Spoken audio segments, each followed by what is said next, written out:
Hey, what's up, everybody? Welcome back to Year of the Batman. Today, for these two episodes, it's going to be the cat's Meow, and I don't really know how to pronounce this. I assume it's this way so it rhymes. The bat's Katow. It's Kowtow.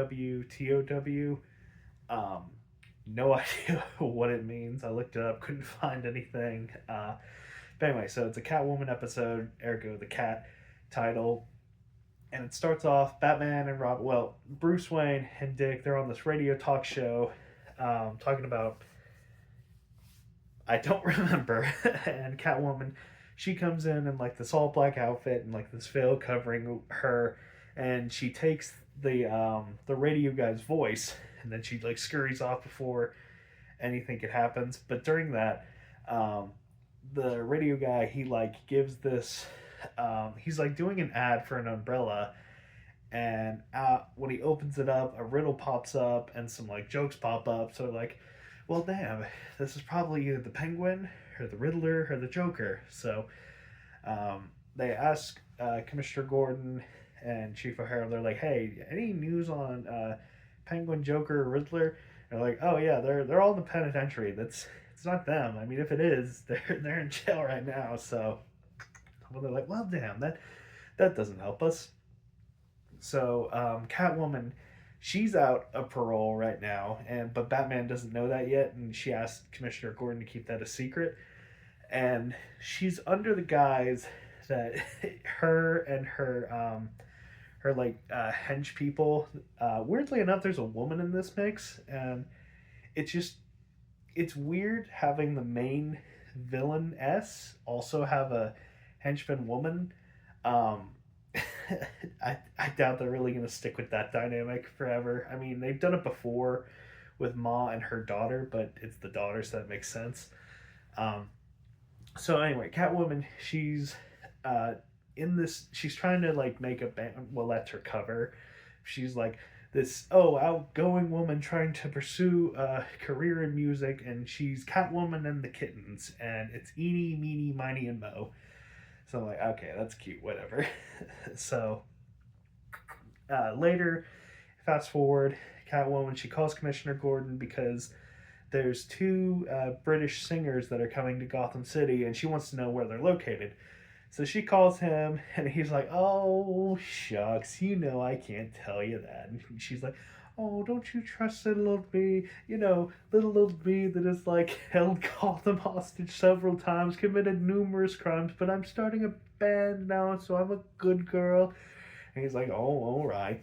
They're going to Wayne Manor to stay. And I'm just thinking, that is such an odd thing to do because that's like the equivalent of like some famous like singer from like Australia or something coming to America and then staying in Jeff Bezos' house. I'm just like, can you just not go to a fancy hotel? But it's whatever. So she's like, okay, thanks, I don't need you anymore. And he's like, wait, what do you mean? And then she uses the device that steals that one guy's voice through the phone, and she steals Commissioner Gordon's voice. And I'm talking like fully steals it, like they cannot talk anymore. So later she calls Dick Grayson and convinces him that he won a dance lesson and that she's going to come over and show him dancing. And Bruce is like, all right, Dick, well, while you're doing your dance lesson, I'm going to go out and grab something for the Bat Cave. It's not important. So Catwoman shows up in like this attire where it's like her like hair's back, she's wearing glasses, she's supposed to like I guess be like an ugly nerd, but I'm like, Catwoman, Julie Newmar, we all know you're fine as hell. You can't hide that. So they are doing a bit of dancing, and at one point she has the sniffles. She's like, wait, what the hell's that? And he's like, that's dogwood. She's like, oh no, I'm allergic to dogwood. So she's in her like hair back, like no makeup, glasses. She sneezes, and then when she comes up, her hair's like redone, her makeup's on, and she is like, it looks exactly like how Catwoman went. I'm like, okay, that's stupid, but I like that joke. So Robin's like, oh shit, it's Catwoman. And Catwoman's like, ah! And she drugs everybody. So she gets out of there, and Batman's like, okay, well, now we know it is Catwoman for sure now. So let's go to this like tango place or whatever that she's associated with. So they go there. The regular fight ensues. She drugs Batman and Robin with her claws because she's like, "Oh, before you take me to jail, let me do my makeup." And Batman, like a friggin' idiot, is like, "Okay, I can't see how that'll end up poorly." So the trap this week that they're caught up in, it's kind of dark as hell.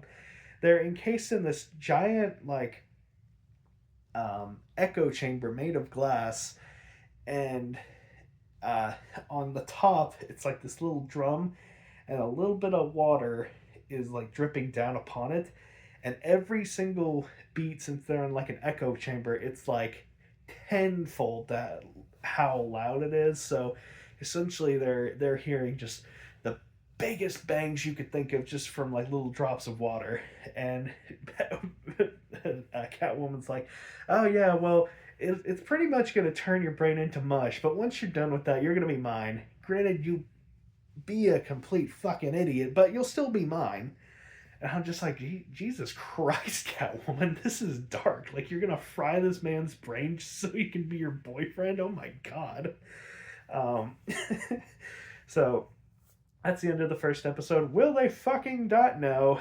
So next episode starts. Batman's like, wait, what if we just do that thing that Music Meister does and find the right frequency and destroy it? So they find the right frequency, they get out of there, and it goes to a show with the two English gentlemen, and they're having their show, and then Catwoman comes along, she steals their voices, and Batman and Robin, they show up and they're like, "Hey, we're alive, fuck you," and she's like, "No, fuck you," and they turn off the lights and escape because they're wearing cat eyes.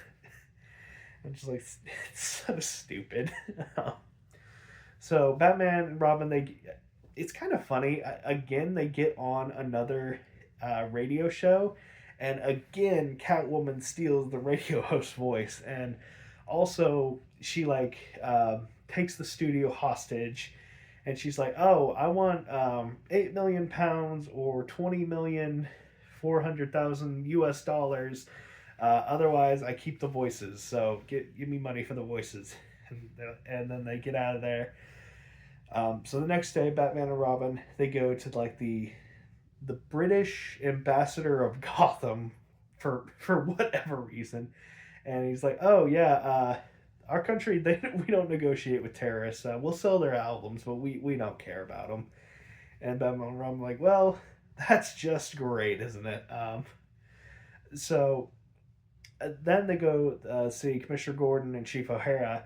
And Chief O'Hara's like, she even like was taunting me today when she called. Thank God I recorded her voice. And Batman in the background, he's hearing something weird. He's like, "I don't know what the heck that thing is, but I gotta take that to the Bat cave and check that out."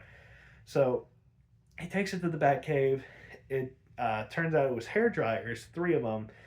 And then he says, "Oh, it's impossible to figure out who it is because there's 2,000 salons in Gotham City." I'm like, Jesus fucking Christ, how many salons does this goddamn city need? 2,000?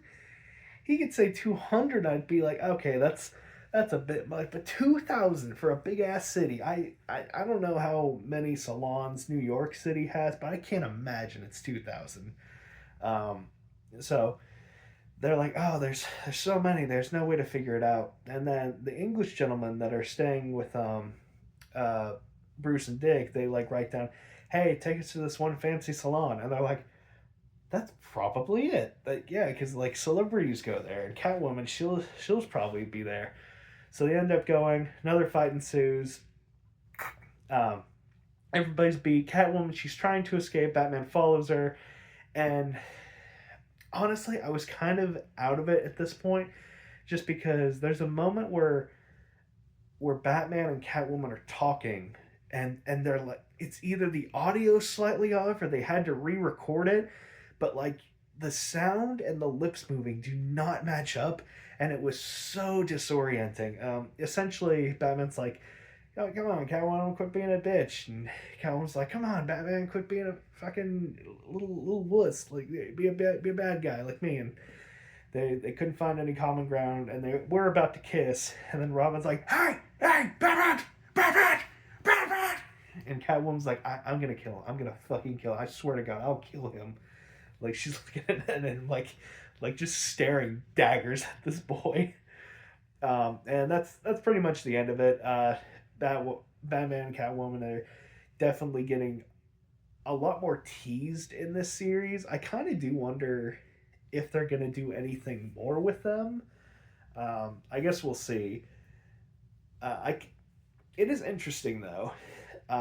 But anyway, for rating wise, uh, I think it was just a little better than average, so probably a 5 out of 7. Definitely not a 6. Definitely not a 7. But it was definitely good. And some of the campy stuff is when it is campy and it's like ridiculous. That's fun. But if it's like I don't know, there's a very thin line between fun campy and dumb campy. It's kind of teetering, honestly. But this one was fun campy.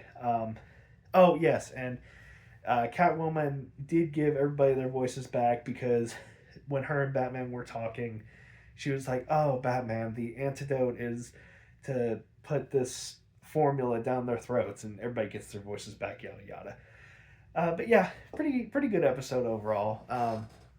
Bye.